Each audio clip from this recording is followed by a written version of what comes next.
శేర్లింగపల్లి నియోజకవర్గం పరిధిలోని 106 డివిజన్లోని బీసీ సంఘాల ఐక్య వేదిక సమావేశం నిర్వహించారు. దీంట్లో మన మహిళా సీనియర్ నేతలు, బీసీ సంఘం నేతలు పాల్గొన్నారు. ఈ నేపథ్యంలో మైనార్టీ సోదరీమణులు అలాగే బీసీ మహిళలు కూడా పాల్గొన్నారు. ఈ నేపథ్యంలో రాబోయే ఎన్నికలను దృష్టిలో పెట్టుకొని ఎలా ఢీకొట్టాలి, ఏ మైనార్టీ కానీ బీసీ కానీ ఏది కానీ ఎలా ఢీకొట్టాలి, ఈ బీసీ సంఘాల ఐక్యత గురించి మన తెలంగాణ 33 జిల్లాలలో ఎన్ని కులాలు ఉన్నాయో కూడా స్థానికంగా ఎవరికి తెలియదు.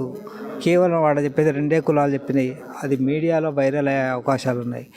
చెప్పండి అక్క, ఈ బీసీ ఎత్తుగడలు తీసుకొస్తే బాగుంటుందని మేము అనుకుంటున్నాం. ఇది ఇప్పుడు ఈ బీసీల దాంట్లోనే కొద్దిగా వేరే రెడ్డి పార్టీస్ కానీ ఇతర పార్టీలు కానీ డబ్బులు పంచేవారికి ఇక్కడి మనసు అప్పుడు మారిపోతుంది ఎన్నికల్లో. దాన్ని ఎట్లా భావిస్తారు మీరు?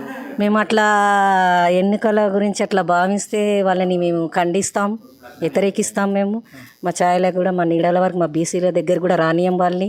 ఎందుకంటే మేము బీసీ చాలా వెనక తరబడి పోయింది కాబట్టి ఇప్పుడు మేము బాలిసలుగా బ్రతకొద్దని మేము అనుకుంటున్నాం. ఒకరి చేతుల కింద బీసీని ఎత్తుగడగా హైలైట్గా చేయాలని మేము అనుకుంటున్నాం. ఇంకోటి గత కొన్ని సంవత్సరాలు అంటే 10 సంవత్సరాలేమో బీఆర్ఎస్ పార్టీ పరిపాలించి, అంతకుముందు కూడా ఆర్ కృష్ణయ్య మన బీసీల గురించి ఉద్యమం చేసిండు.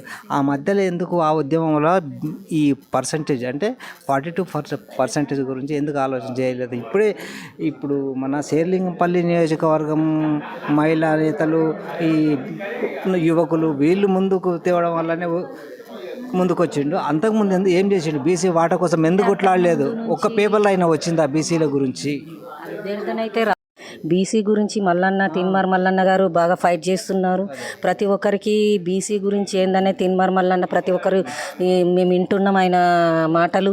ఇక బీసీకి చైతన్యం తీసుకురావాలని ఒక కంకణం కట్టుకొని కూర్చుండు మల్లన్న గారు. ఇప్పుడు మేము కూడా అదే కంకణం, మాకంటూ ఒకటి మేలుకో అనేది వచ్చింది.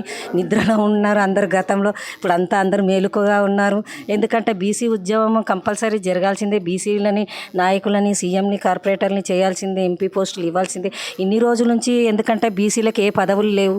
ఎందుకంటే ప్రతి ఒక్కరికి పదవి అంటూ మనకి గుర్తించలేరు, పదవులు లేరు. కానీ మా ఓట్లు వాళ్ళకి అక్కర వచ్చింది, కానీ మమ్మల్ని గుర్తించలేకపోయారు. ఇప్పుడు మాకు హక్కు కావాలని మేము అనుకుంటున్నాం. చాలా అమలు అయ్యే అవకాశాలు ఉన్నాయా? ఎలాగా మరి దీన్ని మన నేతలు అమలు అయ్యే దశకు తీసుకొస్తారా? మీ అభిప్రాయం చెప్పండి. మా అభిప్రాయం అంటే బీసీలు అనేది అణచివేతకు గురయ్యారు మొన్నటి వరకు. ఇప్పుడు అణచివేత అనేది మేము తీసుకున్నాము, అణచివేత అనేది మా చేతులకు తీసుకున్నాము. ఇప్పుడు బీసీ సంఘాలని బలోపేతం చేస్తున్నాము. ఈ అణచివేతకి గురి అయ్యారు. ఈ అణచివేత అనేది మేము చేయాలని మేము కంకణం కట్టుకున్నాము.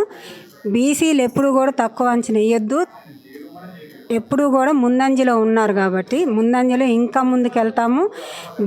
దీన్ని తక్కువ అంచనా వేసి ఈ ఓట్లు దండుకునే ఎవరైతే ఉన్నారో అగ్రకులాలనే అంటున్నాను అని అంటే, అణచివేత మనసులో పెట్టుకొని వాళ్ళు డబ్బు ఆశ చూపించి ఎవరైతే తక్కువ ఉన్నారో వాళ్ళని దగ్గరికి తీసి వాళ్ళకి డబ్బులు ఇచ్చి వాళ్ళని అణచివేత చేస్తున్నారు. ఇక నుంచి మా సంఘాలు కానీ, మా బీసీ నేతలు కానీ, బీసీ వాళ్ళు కానీ ఎవరైనా కానీ ఇప్పుడు నోటుకి ఓటు అనేది తీసేసి, ఇప్పుడు ఓటు మా రాజ్యాంగంలోనే మాకు అంబేద్కర్ గారు ఇచ్చిన మా హక్కు కాబట్టి ఇప్పుడు మా బీసీ వాళ్ళని మేము బలోపేతం చేసుకొని ఒక కార్పొరేట్ దగ్గర నుంచి గల్లీ నుంచి ఢిల్లీ దాకా తీసుకెళ్ళాలనే సంకల్పం కట్టుకున్నాం మేము. ఇప్పుడు ఆ సంకల్పంతోనే ఇప్పుడు మేము ముందుకు వెళ్తున్నాము.